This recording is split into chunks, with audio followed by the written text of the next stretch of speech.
नमस्कार मेरे प्यारे साथियों, कैसे हैं आप सब लोग। आशा है कि सब लोग कुशल मंगल से होंगे और आप सबकी पढ़ाई ठीक ठाक चल रही होगी। कि आपको पता है कि किसी ने क्या खूब कहा है कि बेवजह यूं खामोश होकर बैठा है, कि बेवजह यूं खामोश होकर बैठा है, ना जाने कौन सा अफसोस लिए बैठा है। कि बेवजह यूं खामोश होके बैठा है, ना जाने कौन सा अफसोस लिए बैठा है। ख्वाहिशों की पतंग को ख्वाहिशों की पतंग को थोड़ा ढील दो, कि ख्वाहिशों की पतंग को थोड़ा ढील दो, अपने ख्वाबों को एक नई उड़ान दो। नमस्कार मेरे प्यारे साथियों, आप सभी को सुप्रभात। नए दिन की आपकी सबकी दिन की मंगलमय शुभकामनाएं हैं। और आइए आज हम इस संविधान के इस सेशन को आगे बढ़ाते हैं, जिसमें कि अभी तक हमने 3 क्लासें पढ़ ली हैं और आज हमारी चौथी क्लास पढ़ने वाले हैं। आज हमारी इस क्लास में क्या विशेष रहेगा, तो आपको पता है अभी तक की क्लास में हमने 1773 के एक्ट के बारे में पढ़ा था।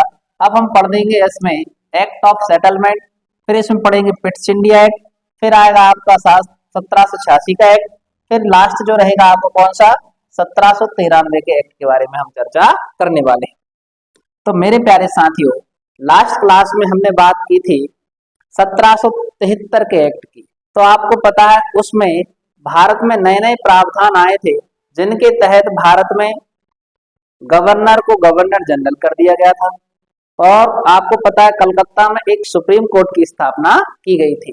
अब देखिए क्या हुआ, जब 1773 का रेगुलेटिंग एक्ट आया था तो उसमें कुछ कमियां थी। क्या थी? उसमें कुछ कमियां थी। उन कमियों को दूर करने के लिए जो एक्ट आया उसका नाम था एक्ट ऑफ सेटलमेंट। क्या नाम था मेरे प्यारे साथियों? तो आप बताएंगे उसका जो नाम था वो आप लिख लीजिए, एक्ट ऑफ सेटलमेंट। क्या नाम था उसका? Act of settlement. कब आया था? तो ये भी आपको याद रखना है, एक्ट ऑफ सेटलमेंट जो आया था वो 1781 में आया था। ये क्या कारण था? ये जो था ये 1773 के एक्ट की कमियों को दूर करने के लिए आया था। यानी किसके लिए आया था? 1773 के रेगुलेटिंग 1773 के रेगुलेटिंग एक्ट 1773 के रेगुलेटिंग एक्ट की कमियों को दूर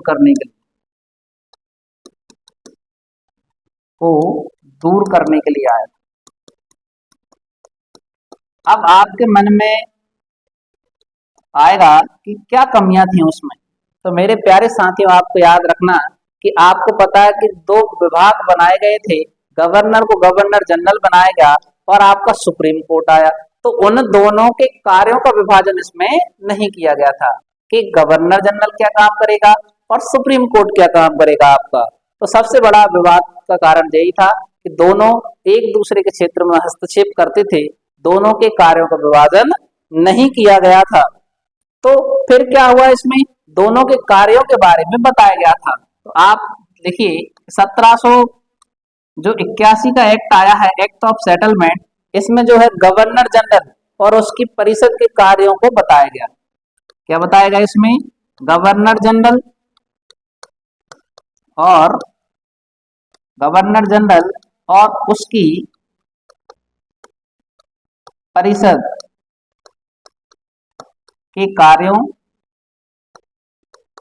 गवर्नर जनरल और उसकी परिषद के कार्यों के बारे में बताया गया कि आपको राजस्व से संबंधित कार्य करना है। क्या करना है? कि आपको किससे संबंधित काम करना है? आपको जो है राजस्व से संबंधित कार्य करना। किससे संबंधित करना मेरे प्यारे साथियों? तो याद रखना, गवर्नर जनरल और उसकी परिषद को किससे संबंधित कार्य दिए गए थे? तो आप बताएंगे उनको जो कार्य दिए गए थे वो राजस्व से संबंधित कार्य दिए गए थे, है ना। इसी में क्या हुआ, आपका न्यायपालिका और कार्यपालिका का पृथक्करण किया गया था। इसी के द्वारा क्या हुआ आपका? तो आप बताएंगे न्यायपालिका और क्या थी आपकी कार्यपालिका, न्यायपालिका और कार्यपालिका। न्यायपालिका और कार्यपालिका का क्या किया गया था आपका, तो आप बताओगे दोनों का क्या किया गया, पृथक्करण किया गया। पेपर में क्वेश्चन पूछा जाता है कि बताइए किस एक्ट के द्वारा कार्यपालिका और न्यायपालिका दोनों के बीच कार्यों का बंटवारा किया गया था, तो आपको आंसर बताना है एक्ट ऑफ सेटलमेंट। क्या नाम था उसका, एक्ट ऑफ सेटलमेंट के नाम से जाना जाता है। तो कार्यपालिका क्या करेगी, कार्यपालिका बोले तो गवर्नर जनरल, ये आपके राजस्व से संबंधित कार्य करेंगे आपके।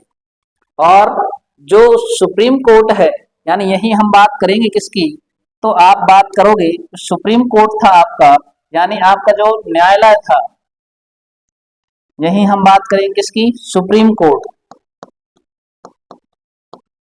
तो जो सुप्रीम कोर्ट था वो क्या काम करेगा, तो सुप्रीम कोर्ट को याद रखना, सुप्रीम कोर्ट भारतीय धर्म, भारतीय धर्म कॉमा संस्कृति, भारतीय धर्म संस्कृति रीति रिवाज, रीति रिवाज से संबंधित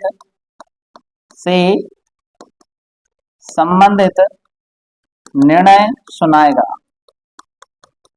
इतना क्लियर है या नहीं।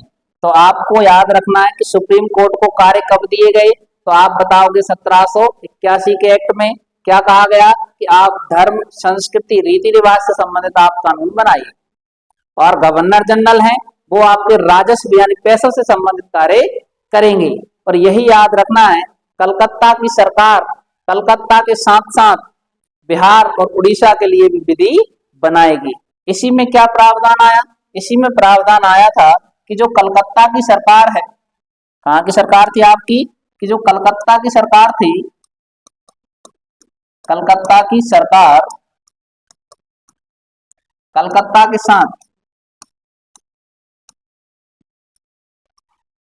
कलकत्ता के साथ बिहार और उड़ीसा, बिहार और उड़ीसा के लिए भी कानून बनाएगी। इतना आपको याद रखना है। ये सब प्रावधान आपके कब आए थे, तो ये जो प्रावधान आए थे आपके, ये आए थे आपके कब, 1781 का एक्ट ऑफ सेटलमेंट।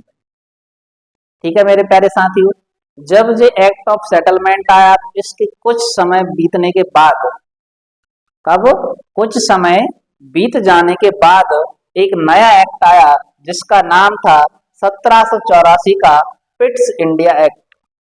क्या आया था आपका, तो आप बताओगे यही फिर अगला जो आता है 1784 का पिट्स इंडिया एक्ट। क्या आया आपका, बोलो मेरे प्यारे साथियों, क्या आया था, पिट्स इंडिया एक्ट। अब हम बात करने वाले हैं किस एक्ट के बारे में, तो आपका एक्ट आया कौन सा, आपका पिट्स इंडिया एक्ट। क्या विशेष था इस पिट्स इंडिया एक्ट में, अब हम इसके बारे में चर्चा करने वाले हैं। तो आप जल्दी से हेडिंग डाल लीजिए, क्या, पिट्स इंडिया एक्ट।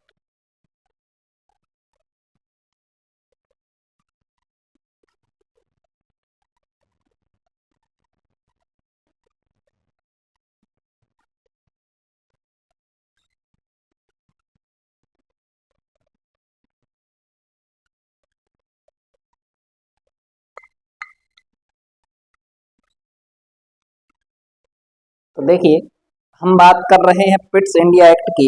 तो पिट्स इंडिया एक्ट में जो पिट्स थे, यहाँ तो ये जो विलियम पिट, कौन थे आपके, विलियम पिट्स, ये कौन थे आपके, तो ये ब्रिटेन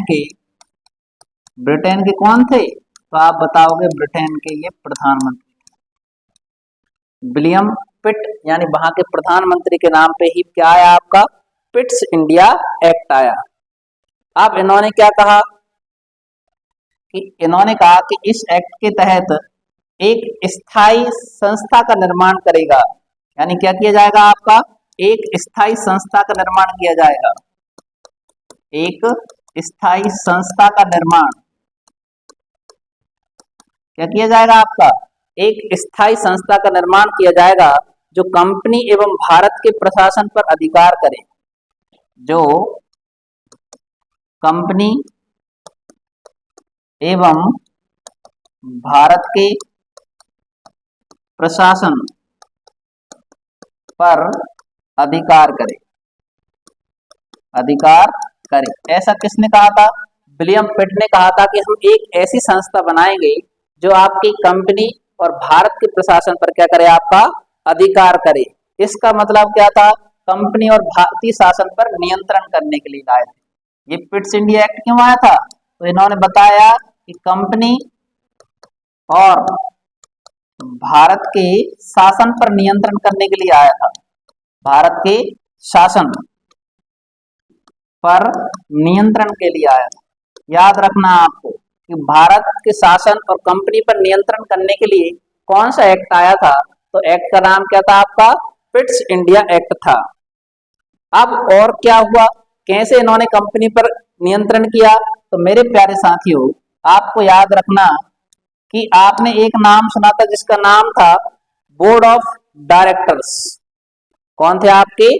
बोर्ड ऑफ डायरेक्टर्स, जिसमें आपने नाम देखा था बोर्ड ऑफ डायरेक्टर थे और बोर्ड ऑफ कंट्रोलर थे। क्या क्या थे आपके? बोर्ड ऑफ डायरेक्टर और बोर्ड ऑफ कंट्रोलर जो थे उनमें विभाजन कर दिया। अब उन्होंने क्या कहा? पहले बोर्ड ऑफ डायरेक्टर थे, अब एक नया बोर्ड लेकर आया जिसका नाम था आपका बोर्ड ऑफ कंट्रोल। किसका निर्माण किया उन्होंने? एक नया विभाग बनाया जिसका नाम क्या था आपका? Board of control. किसका निर्माण किया उन्होंने? तो याद रखना, बोर्ड ऑफ कंट्रोल, यानी नियंत्रक बोर्ड बनाया उन्होंने। क्या बताया भैया आपका? तो आप बताओगे नियंत्रक या नियंत्रण बोर्ड बनाया। क्या बता सकते हैं अपन? तो आप बताओगे नियंत्रण बोर्ड का निर्माण किया। ये बोर्ड तो बनाया है, इसमें कितने सदस्य थे? तो याद रखना, ये जो बोर्ड बनाया गया है इसमें कितने सदस्य थे? तो स्टार्टिंग में कितने सदस्य रखे गए आपके? 6 सदस्य थे। कितने सदस्य रखे गए हैं आपके? 6 सदस्य रखे गए। इसमें कौन कौन होगा आपका? इसमें जो है एक राज्य सचिव होगा। इसका अध्यक्ष कौन होगा आपका? तो जो बोर्ड ऑफ कंट्रोल है इसमें कितने सदस्य हैं आपके? 6 सदस्य थे। कितने सदस्य थे?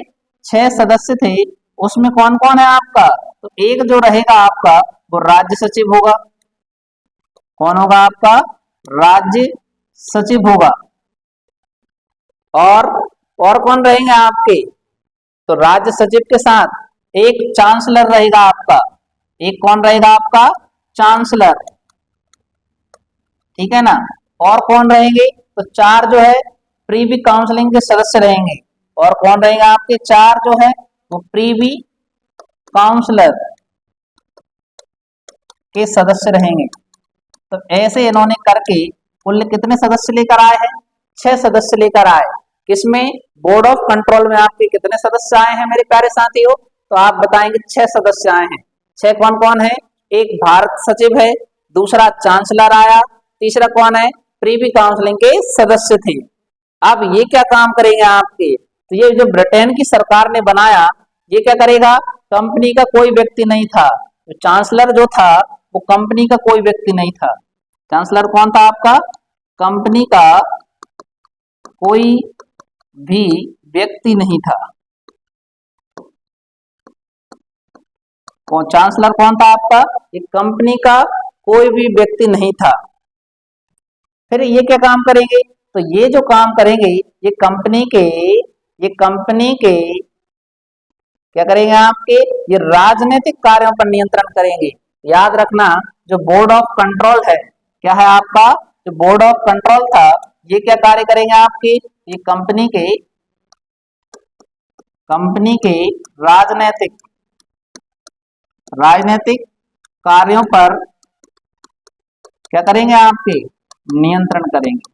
तो आपसे अगर क्वेश्चन पूछ लिया जाए कि बताइए कंपनी के राजनीतिक कार्यों पर नियंत्रण किसके द्वारा किया गया? तो राजनीतिक कार्यों पर नियंत्रण किया गया आपका बोर्ड ऑफ कंट्रोल के द्वारा। किसके द्वारा किया गया है? बोर्ड ऑफ कंट्रोल के द्वारा राजनीतिक कार्यों पर नियंत्रण किया गया है।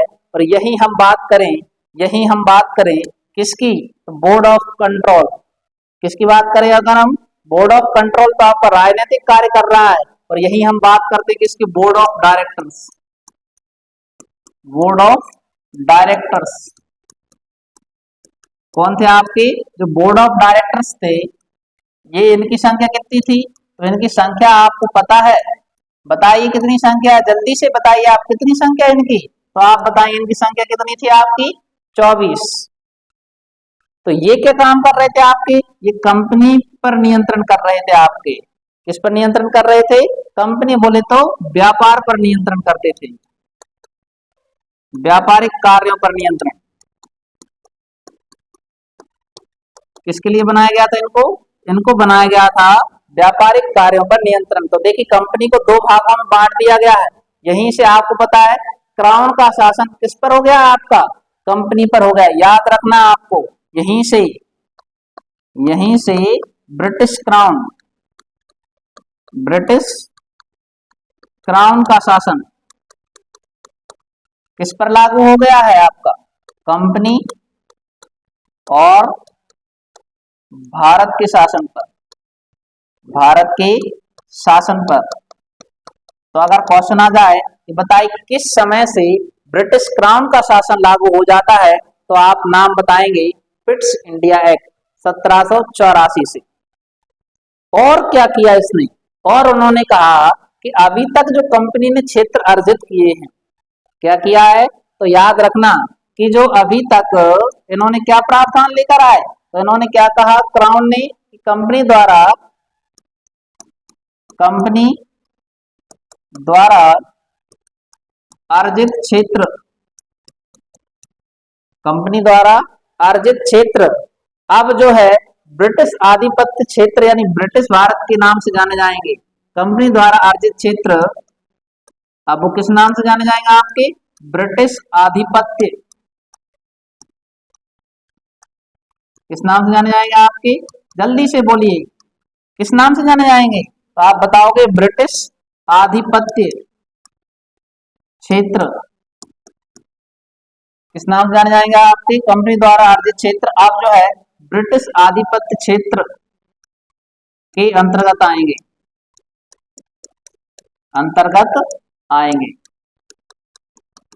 यह आपको याद रखना। कब से चालू हो गया है? कब से अधिकार आ गया है? तो आप बताओ 1784 का कौन सा है आपका? Pitt's India act. कौन सा एक्ट था भैया? तो आप बताओगे पिट्स इंडिया एक्ट। कब आया आपका? 1784 में। क्राउन का शासन लागू हो गया आपका। और क्या हुआ है ना? तो अब देखिए उन्होंने क्या कहा? कंपनी द्वारा अर्जित क्षेत्रों को जो है ब्रिटिश आधिपत्य के नाम से जाना जाएगा। आगे उन्होंने क्या कहा कि जो गवर्नर जनरल की 4 सदस्यीय परिषद थी, उसमें से घटाकर कम कर दी गई और 3 सदस्यीय परिषद बनाई गई। याद रखना। और क्या प्रावधान आया आपका? कि जो गवर्नर जनरल की 4 सदस्यीय परिषद, गवर्नर जनरल की 4 सदस्यीय परिषद में से एक सदस्य कम किया गया।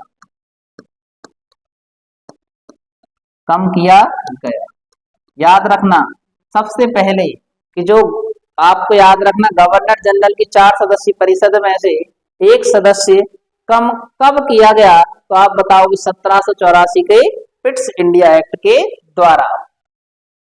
और क्या हुआ? गवर्नर जनरल प्रांतीय सरकारों की विफलता पर उन्हें बर्खास्त कर सकता था। यानी याद रखना है इसी के समय यानी 1784 के द्वारा ही जो गवर्नर जनरल था, है ना, गवर्नर जनरल प्रांतीय सरकारों की विफलता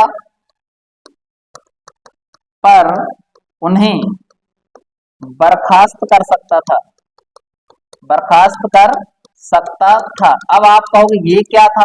इसका रीजन इतना सा था कि आपको पता है हमने 3 प्रांत कमिश्नरियां पढ़ी हैं। कहां पर? बंबई, मद्रास, कलकत्ता। अब आपको पता अगर ये 2 लोग आपकी सरकार नहीं चला पा रहे हैं तो इनके गवर्नर जनरल को बदलने का अधिकार था कि वहां के वो गवर्नर बदल सकता है ना। और अब एक और प्रावधान आया कि इन्होंने ये तो बता दिया था कि 3 व्यक्ति होंगे। कितने व्यक्ति होंगे? गवर्नर जनरल की परिषद में से 4 सदस्यों में से 3 किए गए। अब 3 जो थे, याद रखना 1 प्लस जो 3 थे, 3 में एक जो व्यक्ति था उसका नाम जरूर याद रखना। एक जो व्यक्ति था वो होगा आपका, तो उसका नाम लिख लेना। एक जो होगा वो कमांडर इन चीफ होगा। एक जो है, एक कौन होगा आपका? कमांडर इन चीफ, सेना प्रधान जो होगा वो इन तीनों में शामिल होगा। तो याद रखना गवर्नर जनरल की जो 4 सदस्यीय परिषद थी, एक कम कर दिया गया आपका। एक जो कम किया गया तो बचे कितने आपके? 3 सदस्य बचे हैं। 3 सदस्यों में एक कौन होगा आपका? कमांडर इन चीफ होगा, है ना। गवर्नर जनरल प्रांतीय सरकारों की विफलता पर उन्हें बर्खास्त कर सकता था। और याद रखना, अगर जो भी देशी राजाओं से आप युद्ध लड़ोगे, क्या करोगे आप? अगर देशी राजाओं से, देशी यानी अगर पूछा जाएगा देशी राजाओं से अगर आप युद्ध करते हो, क्या करना है आपको? युद्ध एवं संधि करना है आपको। कोई भी प्रावधान हो, देशी राजाओं से अगर आपको युद्ध करना है या संधि करने से पहले, संधि करने से पहले ब्रिटेन सरकार की परमिशन लेनी पड़ेगी, यानी ब्रिटेन सरकार की अनुमति लेनी पड़ेगी। ब्रिटेन सरकार की क्या लेनी पड़ेगी मेरे प्यारे साथियों? तो आपको याद रखना है, क्या ली जाएगी? जब आप अगर किसी से युद्ध लड़ रहे हो, है ना, संधि कर रहे हो, तो आपको करने से पहले ब्रिटेन सरकार की क्या लेनी पड़ेगी? तो आप बताओगे भैया अनुमति लेनी पड़ेगी। क्या लेनी पड़ेगी? अनुमति लेनी पड़ेगी। ऐसा प्रावधान कब आया? तो आप बताओगे 1784 का पिट्स इंडिया एक्ट में ऐसा प्रावधान आपका आया। फिर देखिए 1784 के बाद कुछ ही समय में, लगभग दूसरे ही वर्ष में एक नया एक्ट आ जाता है। क्या था आपका? एक नया एक्ट आता है जिसका नाम था 1786 का एक्ट। कौन सा एक्ट आता है मेरे प्यारे साथियों? तो आप बताओगे कुछ ही समय बाद 1786 का एक्ट आता है। कौन सा एक्ट आया आपका? 1786 का एक्ट आया। कौन सा एक्ट आ गया आपका? 1786 का एक्ट आ गया है। इस एक्ट में क्या था, क्या विशेष था? तो इसमें आपको पता है कि भारत में आगमन हो गया कॉर्नवालिस का। किसका आगमन हो गया मेरे प्यारे साथियों? तो 1786 के एक्ट से ही आया गया था।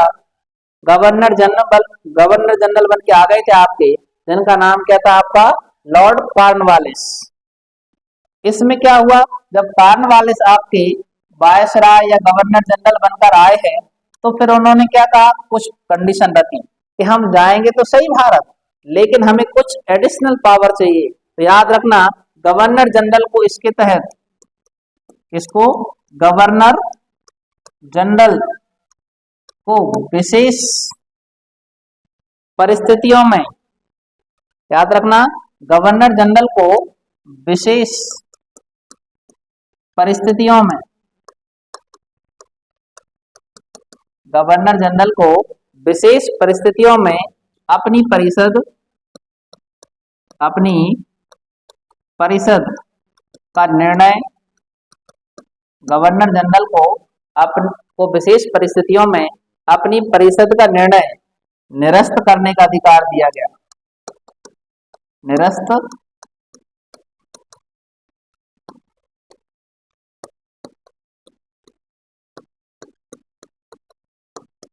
गवर्नर जनरल को अपनी परिषद का निर्णय निरस्त करने का अधिकार दिया गया। यानी पहली बार, याद रखना है मेरे प्यारे साथियों, पहली बार, है ना, कॉर्नवालिस को, किसको? कॉर्नवालिस को वीटो पावर प्रदान की गई। क्या दी गई आपकी? वीटो पावर प्रदान की गई। अगर पेपर में क्वेश्चन आ जाए कि बताइए ऐसे पहले कौन से गवर्नर थे जिन्होंने वीटो पावर का उपयोग किया था, तो आप बताएं कौन आया आपके? कॉर्नवालिस। कॉर्नवालिस भारत कब आए? तो आप बताएंगे 1786 के एक्ट के तहत आए और इन्होंने कुछ विशेष अधिकार प्राप्त किए। ठीक है ना। इसमें क्या हुआ? कि इन्होंने कहा कि जो गवर्नर जनरल है, कौन है आपका, तो गवर्नर जनरल के पास ही सेना के प्रधान की शक्तियां होंगी। याद रखना, इन्होंने यही का कह दिया कि गवर्नर जनरल के पास सेना के प्रधान की शक्तियां प्राप्त होंगी। गवर्नर जनरल के पास सेना के प्रधान की शक्तियां होंगी, शक्तियां होंगी। अब मेरे प्यारे साथियों, आपको एक चीज याद होगी कि वर्तमान जो आपके राष्ट्रपति हैं, तीनों सेनाओं के प्रधान होते हैं। सारी शक्तियां किसके हाथ में होती हैं, प्रधानमंत्री नहीं, आपके राष्ट्रपति के हाथ में होती हैं। ऐसे ही सारी की सारी शक्तियां उस समय किसके पास हुआ करती थी, आपके गवर्नर जनरल के पास हुआ करती थी। अरे बताइए, इतना क्लियर है या नहीं, बोलिए यस या नो। हमने 1786 के एक्ट में बस यही याद रखना है आपको कि कॉर्नवालिस का भारत आगमन हो चुका है, और कॉर्नवालिस जब गवर्नर जनरल बनकर आए हैं तो कुछ विशेष अपने पास शक्तियां लेकर आए हैं कि उनके पास पहली जो विशेष शक्ति थी वो थी आपकी कौन सी, वीटो पावर। क्या थी आपकी पावर, तो वीटो पावर का उन्होंने अपना उपयोग किया और जो है भारत में अपने नाम से चीजें चलाने की शुरुआत की, और कॉर्नवालिस को वीटो पावर प्रदान करने का अधिकार दिया गया, जिसमें कि उसके पास एक और शक्ति भी दी गई। उसने कहा कि सेना के प्रधान की शक्तियां भी हमारे पास ही होंगी। अब जब ऐसा हुआ तो आपको पता है कि गवर्नर जनरल ज्यादा से ज्यादा आपकी वीटो पावर का उपयोग करेगा। इसी में कुछ संशोधन करने के लिए आ गया था आपका 1793 का एक्ट। कौन सा आया मेरे प्यारे साथियों, इसी के बाद जो हम पढ़ते हैं 1793 का एक्ट आया। कौन सा एक्ट आ गया था आपका, 1793 का एक्ट। अब जब 1793 का एक्ट आ गया है, इसमें क्या हुआ, इसमें सीधा सा आया था, क्या प्रावधान आया कि कंपनी के जो है, कंपनी के राजनीतिक कार्य अब ब्रिटिश क्राउन के लिए होंगे। इसमें क्या प्रावधान आया कि कंपनी के राजनीतिक कार्य, कंपनी के राजनीतिक कार्य ब्रिटिश क्राउन के लिए होंगे, ब्रिटिश क्राउन के लिए होंगे। तो देखो मेरे प्यारे साथियों, इधर क्या हो रहा है, ब्रिटिश क्राउन के लिए मतलब जो है ब्रिटेन की जो सरकार है धीरे धीरे कंपनी पर अपना आधिपत्य जमाती जा रही है। और इसमें क्या हुआ, तो भारत में लिखित विधि बनाकर अब शासन चलाया जाएगा। इसी में प्रावधान आया मेरे प्यारे साथियों, अब जो है भारत में लिखित विधि बनाकर प्रशासन किया जाएगा। यस, प्रशासन किया जाएगा। तो यहीं से हमें लिखित संविधान की शुरुआत होती है। यानी अब जो ब्रिटेन से जो भी आपका प्रावधान आएगा वो सब लिखित रूप में आएगा और उसको लागू किया जाएगा।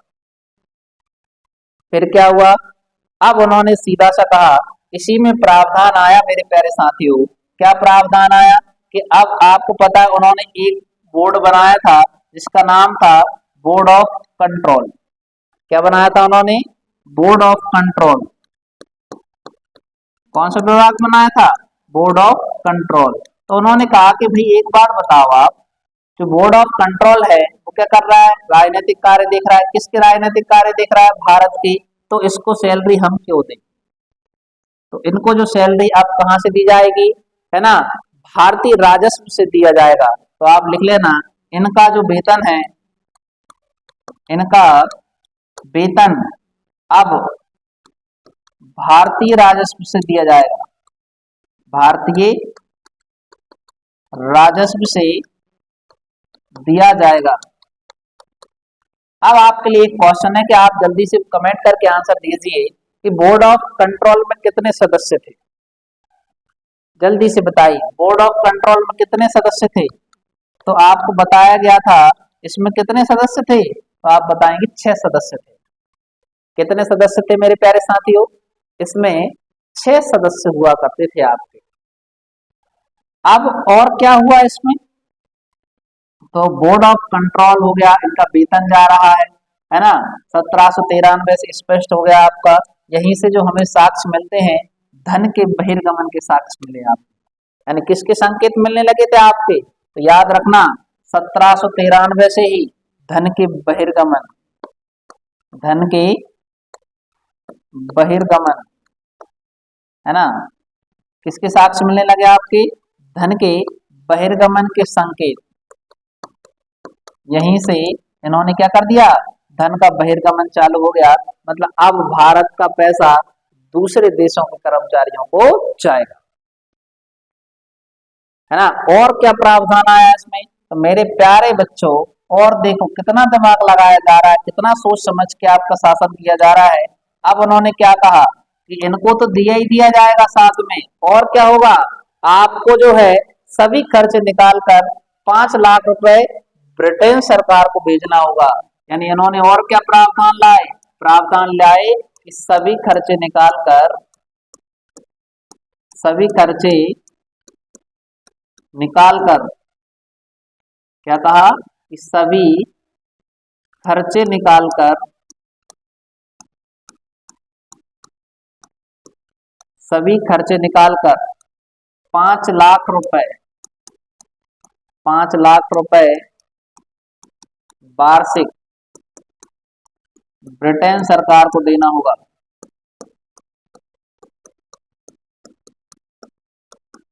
तो देखो आप भैया, इधर इन्होंने कहा कि जो कर्मचारी उनको भी भारत की राजस्व से पैसा दिया जाएगा, और आपको अपने खर्चे तो निकालो ही निकालो आप, साथ में प्रति वर्ष आपको कितने रुपए देना होगा, तो आपको प्रति वर्ष जो है 5 लाख रुपए, कितने रुपए, 5 लाख रुपए आपको ब्रिटेन सरकार को देना होगा। और इसी में एक और प्रावधान भी आया कि आपको पता है कि इसके पहले जो एक्ट आया था 1786 का एक्ट, उसमें गवर्नर जनरल को वीटो पावर तो थी, लेकिन ये नहीं बताया गया था वीटो पावर का उपयोग करना कहाँ है। तो वो पता पड़ता था हर चीज में वीटो पावर उपयोग कर लेते थे। अब इसमें क्या हुआ, उन्होंने तो वीटो पावर को स्पष्ट किया। इसी में क्या हुआ, तो मेरे प्यारे साथियों, इसी में वीटो पावर को स्पष्ट किया गया। क्या किया गया आपका, वीटो पावर को स्पष्ट किया गया। अब वीटो पावर जो है वो कहां कहां पर उपयोग कर सकते थे, वो जो उपयोग कर सकते थे वो उन्होंने बताया शांति व्यवस्था बनाने में, क्या करने में, आपकी शांति व्यवस्था बनाने में, है ना, सुरक्षा करने में, क्या करने में मेरे प्यारे साथियों, सुरक्षा करने में, या ब्रिटिश प्रदेशों के हितों के मामले में, या ब्रिटिश प्रदेशों के हितों के मामले में किसका उपयोग कर सकता था, तो आप गवर्नर जनरल इन सब के लिए इनका उपयोग कर सकते थे। अरे बोलो यस या नो, यहां तक समझ में आया कि नहीं आया, यहां तक जो है इतना सब हमने पढ़ लिया किसके बारे में, 1793 के एक्ट के बारे में हमने पढ़ लिया है। 1793 के एक्ट में क्या दिया गया है, तो उन्होंने बताया सबसे पहले कंपनी के जो राजनीतिक कार्य हैं वो ब्रिटिश क्राउन के लिए होंगे, कंपनी के राजनीतिक कार्य किसके लिए होंगे, आपके ब्रिटिश क्राउन के लिए होंगे। दूसरा, भारत में अब जो है लिखित विधि बनाकर प्रशासन किया जाएगा आपका। फिर क्या होगा, बोर्ड ऑफ कंट्रोल में जो 6 सदस्य हैं उनका वेतन अब कहां से दिया जाएगा, भारतीय राजस्व से दिया जाएगा। फिर उन्होंने बताया कि भाई भारतीय राजस्व से तो आप दीजिए, साथ साथ में हमें भी 5 लाख रुपए प्रति वर्ष दीजिए। फिर इसी में उन्होंने प्रावधान लेकर आए कि जो गवर्नर जनरल है उसके वीटो पावर की शक्ति को स्पष्ट किया गया, आप कहां कहां पर अपने वीटो पावर का उपयोग कर सकते हैं, तो क्षेत्र निर्धारित किए गए। सबसे पहले शांति व्यवस्था बनाने के लिए कर सकते हैं आप, दूसरा सुरक्षा के लिए कर सकते हैं, तीसरा ब्रिटिश प्रदेशों के हितों के लिए आप इसका उपयोग कर सकते हैं। तो मेरे प्यारे भैयों, आपको पता है कि ये जो हमने 1793 का एक्ट पढ़ लिया है, अब जो हमारा आता है वो आता है चार्टर एक्ट 1813। कौन सा आता है, अगला जो एक्ट आता है उसकी हेडिंग डाल लीजिए आप, वो आता है हमारा कौन सा, चार्टर एक्ट 1813, चार्टर एक्ट कौन सा आ गया आपका 1813। बहुत इंपोर्टेंट है ये वाला आपका, तो इसको और ध्यान से पढ़ते चलना आपको। कौन सा आ गया आपका चार्टर एक्ट 1813। तो इसमें क्या हुआ ऐसा आपका, क्यों इंपोर्टेंट है आपका चार्टर एक्ट 1813? तो मेरे प्यारे साथियों, भोले वाले भाइयों बहनों, आपको याद रखना यहीं से क्या हुआ कि जो पहला कारण था कि जो आपकी ईस्ट इंडिया कंपनी थी, क्या थी आपकी ईस्ट इंडिया कंपनी को पूर्वी एशिया के व्यापार का एकाधिकार समाप्त किया गया। ईस्ट इंडिया कंपनी के पूर्वी देशों के एकाधिकार एकाधिकार को समाप्त किया गया, को समाप्त किया गया। क्या किया गया था मेरे प्यारे साथियों? तो इधर आपको याद रखना है कि पूर्वी देशों के एकाधिकार को समाप्त किया गया। दूसरा है ना, पूर्वी देशों पर एकाधिकार था, किसके लिए एकाधिकार था? तो आपको याद जरूर रखना, व्यापार का एकाधिकार था। लेकिन इन्होंने क्या कहा, इतने भी हम निर्दयी नहीं बनेंगे। दूसरा उन्होंने कह दिया बस आपका जो दो चीजों पर एकाधिकार रहेगा, चीन के साथ व्यापार, चीन के साथ व्यापार और चीन के साथ व्यापार एवं चाय पर एकाधिकार बना रहेगा। और किस पर? चाय पर एकाधिकार बना रहेगा, ऐसा इसमें प्रावधान आया। और क्या हुआ? और इसमें विशेष प्रावधान आया कि अब जो है आपकी ईसाई मिशनरियां, कौन है आपकी ईसाई मिशनरियों को भारत में धर्म प्रचार करने की छूट दी गई। बहुत इंपोर्टेंट तरीके से लिख लेना। इसी में क्या प्रावधान आया कि आपकी जो ईसाई मिशनरियां थी, क्या थी आपकी ईसाई मिशनरियों को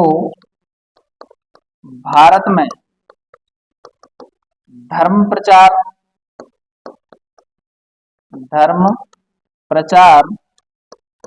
करने की छूट दी गई।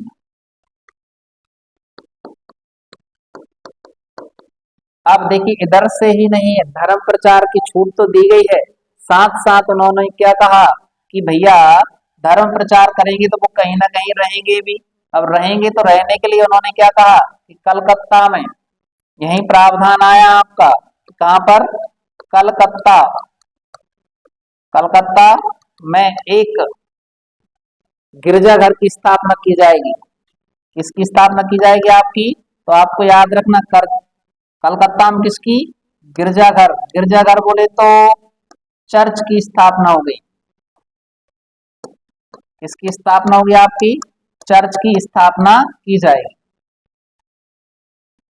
अब बात आती है कि जब चर्च की स्थापना होगी तो चर्च में कोई ना कोई रहने के लिए होगा कि नहीं होगा? अरे बोलो हाँ या ना कोई तो रहेगा आपके चर्च में। आपके मंदिरों में पुजारी रहते हैं कि नहीं रहते हैं? ऐसे ही उन्होंने कहा जब गिरजाघर की स्थापना होगी तो गिरजाघर में और कौन कौन होगा? तो उन्होंने कहा एक बिशप होगा। इसमें कौन कौन होंगे आपके? एक जो है वो बिशप होंगे। कौन होंगे आपके? एक बिशप। एक बिशप के साथ साथ और कौन होगा आपका? एक बिशप, तीन पादरी होंगे। कौन होंगे आपके? तीन जो है वो पादरी होंगे। एक बिशप, तीन पादरी होंगे। और क्या प्रावधान है कि ईस्ट इंडिया कंपनी के पूर्वी देशों के एकाधिकार को समाप्त किया गया, चीन के साथ साथ चाय पर के लिए एकाधिकार छोड़ा, ईसाई मिशनरियां आएंगी भारत में व्यापार करेंगी, कोई दिक्कत नहीं है यहाँ तक। फिर उन्होंने क्या कहा कि आपका जो है, देखिए उनको लगा कि अब ग्रोथ ज्यादा ना बढ़ जाए, इसलिए उन्होंने कहा कि 1 लाख रुपए वार्षिक, कितना? 1 लाख रुपए वार्षिक शिक्षा पर खर्च किया जाएगा। शिक्षा पर खर्च किया जाएगा। याद रखना है मेरे प्यारे साथियों कि अगर क्वेश्चन आ जाए कि बताइए जो ब्रिटिश ईस्ट इंडिया कंपनी है या ब्रिटेन सरकार ने सर्वप्रथम शिक्षा पर खर्च कब से प्रारंभ किया? तो उन्होंने कब से प्रारंभ किया है? तो आपको याद रखना है प्रारंभ की शुरुआत कब से हुई है? 1813 से। दूसरा इसी में क्या प्रावधान आया? अब धीरे धीरे भारतीय साहित्य, किसकी बात आ रही है आपकी? तो भारतीय साहित्य, तो भारतीय साहित्य एवं विज्ञान के प्रसार के लिए भी फंड दिया जाएगा। भारतीय साहित्य एवं विज्ञान के प्रसार के लिए भी फंड दिया जाएगा। फंड जो है वो दिया जाएगा। और क्या प्रावधान आया इसमें? तो अगला जो प्रावधान आया इसमें वो और लिख लीजिए आप। अगला जो प्रावधान था कि प्रांतीय गवर्नर जो विधि बनाएंगे उसे ब्रिटिश संसद से अनुमति लेना होगा। यानी इन्होंने क्या कहा कि प्रांतीय गवर्नर, किसकी बात चल रही है आपकी? प्रांतीय गवर्नर। प्रांतीय गवर्नर जो भी विधि बनाएंगे, विधि बनाएंगे उन्हें पहले, उन्हें जो है उन्हें पहले ब्रिटिश संसद से, किससे की बात चल रही है आपकी? ब्रिटिश संसद से, ब्रिटिश संसद से अनुमोदित कराना होगा। अनुमोदित कराना होगा। इतना जो प्रावधान है वो किसमें आया आपका? 1813 में। फिर और क्या कहलाया? और उन्होंने क्या कहा कि आगे याद रखो कि जो है सम्राट की अनुमति से ही गवर्नर जनरल और प्रांतीय गवर्नर तथा सेना का प्रधान की नियुक्ति की जाएगी। याद रखना, इधर ही उन्होंने क्या कहा कि सम्राट की अनुमति से ही, सम्राट की अनुमति से ही गवर्नर जनरल, गवर्नर जनरल एवं गवर्नर, गवर्नर जनरल एवं गवर्नर और सेना प्रधान, सेना प्रधान की नियुक्ति की जाएगी। किसकी सहायता से की जाएगी या किसकी अनुमति से की जाएगी? तो आपको याद रखना गवर्नर जनरल और आपके गवर्नर सेना प्रधान की नियुक्ति सम्राट की अनुमति से की जाएगी। यानी जो वहां के राजा हैं उनकी अनुमति से ही सब काम किए जाएंगे। और यही विशेष प्रावधान आपको याद रखना है। क्या याद रखना है? विशेष प्रावधान एक और याद रखना है, यहीं से स्थानीय निकायों को कर लगाने का अधिकार दिया गया। क्या दिया गया मेरे प्यारे साथियों? तो आपको याद रखना यहीं से जो है, यहीं से स्थानीय निकायों को कर लगाने को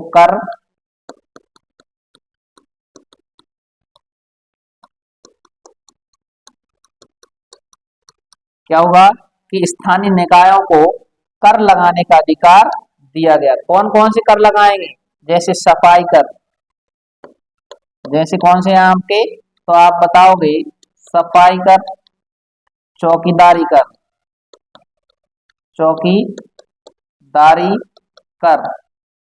तो ये इतने प्रकार के जो है वो कर दिए जाएंगे आपके। अब यहां तक हमने 4 टॉपिक क्लियर कर लिए हैं। अब जो है इसकी क्लास के बाद जो नेक्स्ट क्लास रहेगी उसमें जो हम पढ़ने वाले हैं किसके बारे में पढ़ेंगे? तो आपका आएगा चार्टर एक्ट 1833। ठीक है मेरे प्यारे साथियों, इस क्लास को आप आराम से लिखें, समझने की कोशिश करें। थोड़ा बस अकेला 2 से 3 बार आप इसको पढ़ना है। ठीक है ना?